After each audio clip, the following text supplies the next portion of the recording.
नमस्कार, आप देख रहे हैं आज तक। आपके साथ मैं हूं सईद अंसारी। शुरुआत इंडिया 360 की हम कर रहे हैं एक बड़ी खबर के साथ। मीसा भारती के पति शैलेश कुमार से ईडी की पूछताछ खत्म हो गई है। मीसा और शैलेश वापस अपने घर सरला विला आ चुके हैं। खबर आ रही थी कि शैलेश को गिरफ्तार किया जा सकता है, लेकिन ईडी ने पूछताछ के बाद उन्हें घर जाने दिया। मौसमी सिंह हमारी संवाददाता हमारे साथ हैं। मौसमी, क्यों ईडी की टीम लेकर गई थी और क्या कुछ जानकारी हासिल करना चाहती थी, क्या कुछ हुआ? मौसमी।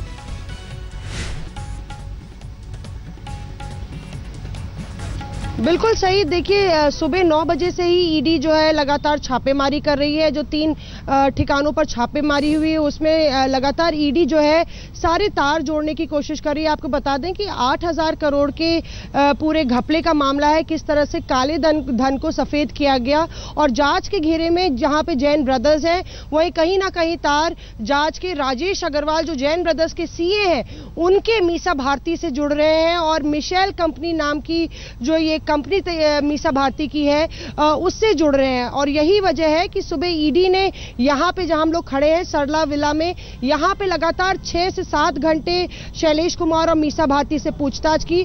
फिर शैलेश कुमार को वहां पे सैनिक फार्म्स ले गई।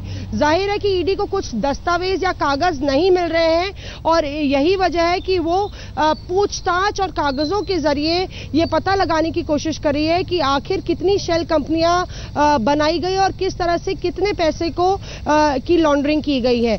आपको बता दें कि मौसमी क्यों लेकर गए थे सैनिक फॉर्म, कोई जानकारी मिल पाई है? जी देखिए, जिस तरह से हमने आपको बताया कि अभी बहरहाल दोनों जगह जो है पूछताछ खत्म हो गई है और सैनिक फार्म्स में लगभग 2 घंटे शैलेश कुमार को रखा। मीसा भारती नहीं गई थी, तो जाहिर है कुछ कागज ऐसे होंगे जो मिसिंग होंगे। चाहे वो Michel printers and packers private limited जो कि मीसा की कंपनी है, 2002 में रजिस्टर्ड हुई थी, उसके संदर्भ में कुछ कागज ईडी को चाहिए थे। उसके बारे में जानने के लिए वो सैनिक फार्म्स गए थे और उसके बाद जी मौसमी, बहुत धन्यवाद। मौसमी सिंह हमारी संवाददाता जानकारी दे रही थी। तो अब से कुछ देर पहले लालू प्रसाद यादव के दामाद शैलेश वापस अपने घर सरला विला पहुंच चुके हैं, लेकिन इससे पहले प्रवर्तन निदेशालय यानी कि ईडी की टीम ने लालू की बेटी मीसा भारती के दिल्ली वाले 3 घरों पर छापे मारे। मीसा से 7 घंटे तक पूछताछ हुई। दोनों पर हवाला में शामिल होने का आरोप है। शुक्रवार को लालू एंड सन्स की बारी थी, तो शनिवार का दिन बेटी मीसा भारती और दामाद शैलेश के सामने मुसीबतों का पहाड़ बनकर खड़ा हो गया। दिल्ली में ईडी यानी प्रवर्तन निदेशालय ने बड़ी बेटी मीसा भारती और दामाद शैलेश की 3 संपत्तियों पर छापा मारा। मामला बेनामी संपत्ति से जुड़ा है। दिल्ली में मौजूद 3 वीवीआईपी पते और तीनों ठिकानों पर ईडी ने एक साथ दबिश दी।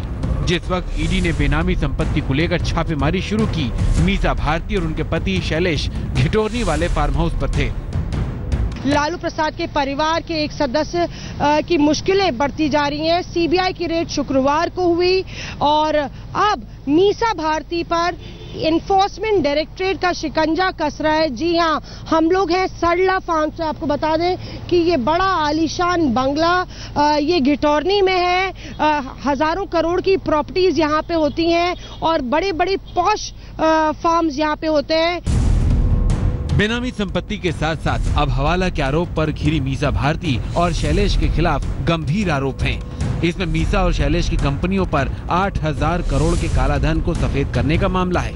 इनके खिलाफ 4 फर्जी कंपनियों के जरिए फार्म हाउस खरीदने का आरोप है। फर्जी कंपनियों के डायरेक्टर जैन बंधु और सीए राजेश अग्रवाल से पूछताछ के दौरान हवाला मामले का खुलासा हुआ था। सीए राजेश अग्रवाल को पहले ही गिरफ्तार किया जा चुका है। लालू की बेटी मीसा भारती से करीब 7 घंटे तक ईडी के अधिकारियों ने पूछताछ की। सुबह 8 बजे शुरू हुआ सवालों का सिलसिला दोपहर करीब 3 बजे जाकर खत्म हुआ। पूछताछ खत्म होने के बाद दामाद शैलेश को ईडी के अफसर अपने साथ सैनिक फार्म हाउस ले गए। बेनामी संपत्ति केस में मीसा और पति शैलेश से इनकम टैक्स की पूछताछ पहले भी हो चुकी है। 16 मई की छापेमारी में लालू एंड फैमिली की 1,000 करोड़ की संपत्ति का खुलासा हुआ था। फिलहाल लालू का कुनबा आर्थिक गड़बड़झाले के दलदल में पूरी तरह फंसा और धंसता दिख रहा है। मौसमी सिंह के साथ अनुज मिश्रा, दिल्ली आज तक। उधर छापामार सियासत के बाद बिहार की राजनीति गर्मा गई है। लालू के घर पर दिन भर राजनीतिक पार्टियों के नेताओं की परेड लगी रही। कांग्रेस के नेता खुलकर लालू के साथ खड़े दिखे। कांग्रेस के कोटे से मंत्री अशोक चौधरी ने तो सीधे सीधे प्रधानमंत्री नरेंद्र मोदी पर विवादित टिप्पणी कर दी। उधर लालू के घर जेडीयू के नेता भी पहुंचे, लेकिन नीतीश कुमार अब तक इस मामले पर रहस्यमय चुप्पी साधे हुए हैं।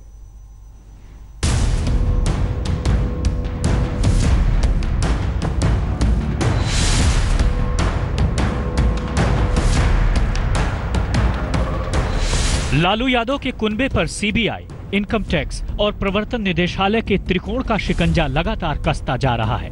एक सिरा पटना में है तो दूसरा दिल्ली में। बीच में चंद शाखाएं दूसरे शहरों तक भी फैली हुई हैं। खुद पर और अपने परिवार पर जांच एजेंसियों के ताबड़तोड़ हमले से लालू यादव भी तिलमिला गए हैं। शुक्रवार को पहले रांची में और फिर पटना आकर लालू ने बीजेपी, प्रधानमंत्री मोदी और अमित शाह को जमकर कोसा।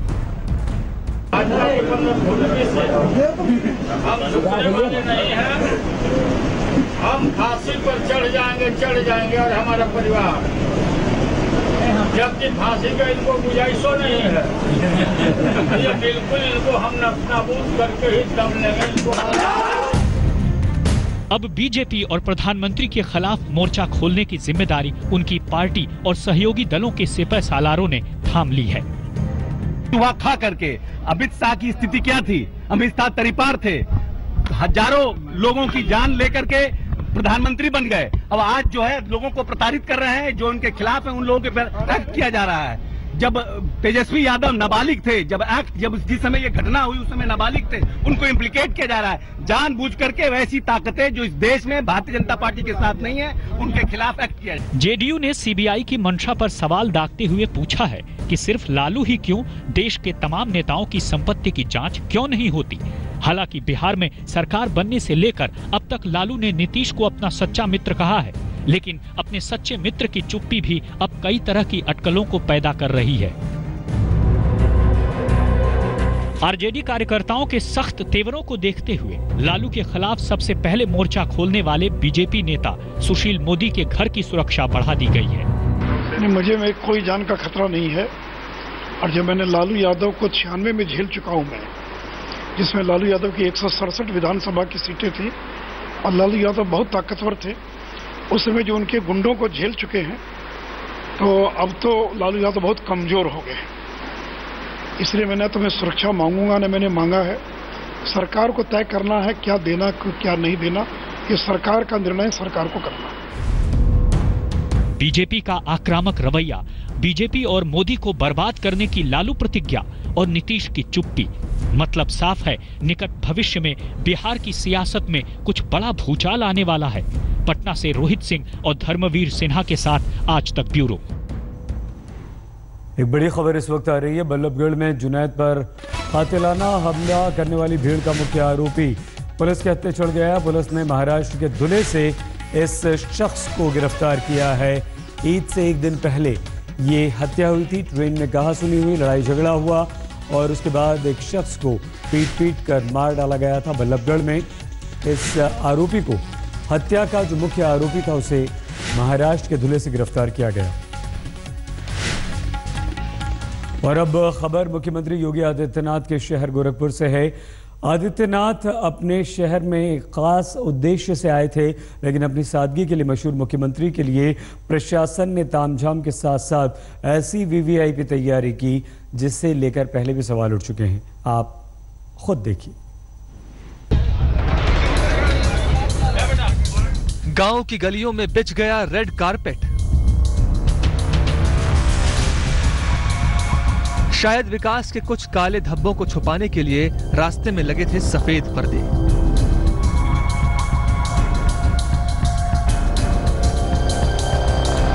गोरखपुर की इस गली में किसी जलसे की तैयारी समझने की भूल मत करिए। सीएम योगी यहां एक शहीद के घर मातम में डूबे परिवार के साथ उनका दर्द साझा करने आए थे। प्रशासन ने सीएम योगी के आने से पहले पूरी तैयारी दुरुस्त कर दी थी। कमरे में शहीद सब इंस्पेक्टर साहब शुक्ला की तस्वीर, कालीन पर सज गया केसरिया रंग का सोफा और कमरे के एक कोने में लग गया कूलर। सर ऐसा मेरे को पता नहीं किसने दिया है और कब तक के लिए दिया है। ये हमारे सीएम साहब के आने का जो अरेंजमेंट तैयारियां चल रही थी तो ये उसी के लिए हुआ था। अभी प्रशासन का ही पूरा है लेके, वो चाहे रास्ता बनवाए या यहाँ पे जो भी टेंट तंबू जो भी था वो सब प्रशासन का है। इसी साल 25 जून को श्रीनगर के पंथा चौक पर सीआरपीएफ के काफिले पर लश्कर तैयबा के आतंकियों ने हमला किया था। इसमें गोरखपुर के रहने वाले सब इंस्पेक्टर साहब शुक्ला शहीद हो गए थे। आज उनके परिवार से मिलने सीएम आदित्यनाथ योगी आए, संवेदना जताई और 6 लाख की मदद का चेक दिया। शहीद के घर प्रशासन के वीआईपी इंतजाम का ये पहला मामला नहीं है। इससे पहले इसी साल 12 मई को देवरिया में भी शहीद के घर ऐसे ही तामझाम की खबर सुर्खियों में आई थी। देवरिया में शहीद प्रेम सागर के घर सीएम योगी के दौरे से पहले एसी, सोफा और कालीन सजा दिया गया था और संवेदना जताकर योगी के लौटते ही फटाफट सब कुछ हटा लिया गया। क्या ये शहीद के घर की असलियत मुख्यमंत्री के सामने जाहिर नहीं हो सकती? देश के लिए सर्वोच्च बलिदान देने वाले शहीद के साथ प्रशासन बार बार यह आडंबर क्यों करता है? मातृभूमि के लिए शीश चढ़ाने वाले जिस रास्ते पर फूलों की श्रद्धांजलि होनी चाहिए, वहां रेड कारपेट पर वीआईपी गाड़ियों के गुजरने का क्या मतलब है? गजेंद्र त्रिपाठी, गोरखपुर, आज तक। हिजबुल के आतंकवादी बुरहान वानी की पहली बरसी की स्थिति से निपटने के लिए सरकार ने पुख्ता तैयारियां की थी। हालांकि अनंतनाग में सैनिक के काफिले पर आतंकवादी हमला हुआ और पाकिस्तान ने सीज फायर का उल्लंघन भी किया।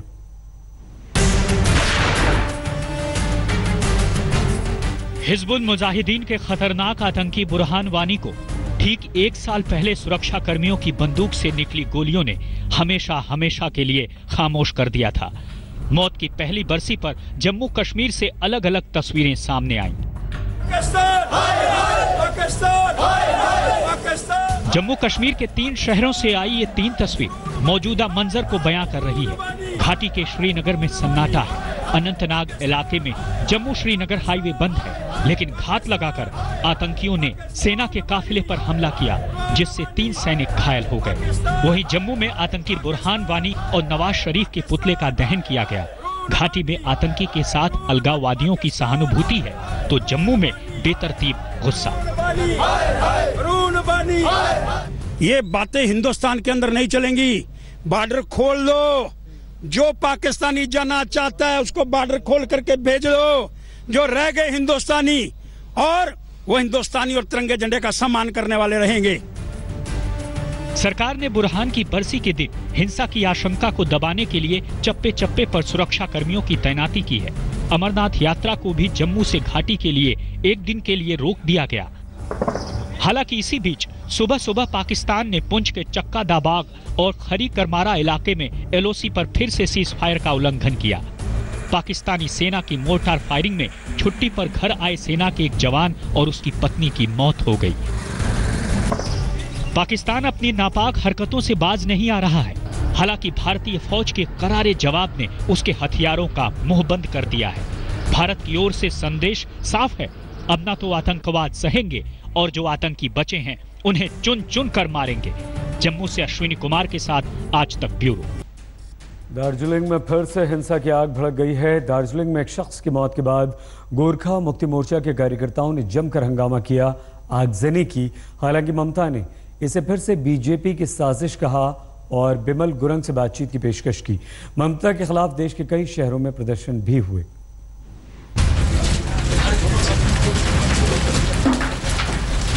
पहाड़ों की रानी दार्जिलिंग फिर से दहकने लगी। ताजा हिंसा 2 लोगों की मौत के बाद भड़की है। गोरखालैंड समर्थकों का आरोप है कि पुलिस की फायरिंग से दोनों की मौत हुई। गोरखा जनमुक्ति से नाराज कार्यकर्ता सड़कों पर उतर आए और जमकर आगजनी की। उन लोगों ने पहले पुलिस चौकी फूंकी और फिर ऐतिहासिक टॉय ट्रेन स्टेशन को आग के हवाले कर दिया। उसके बाद से पूरे शहर में तनाव है।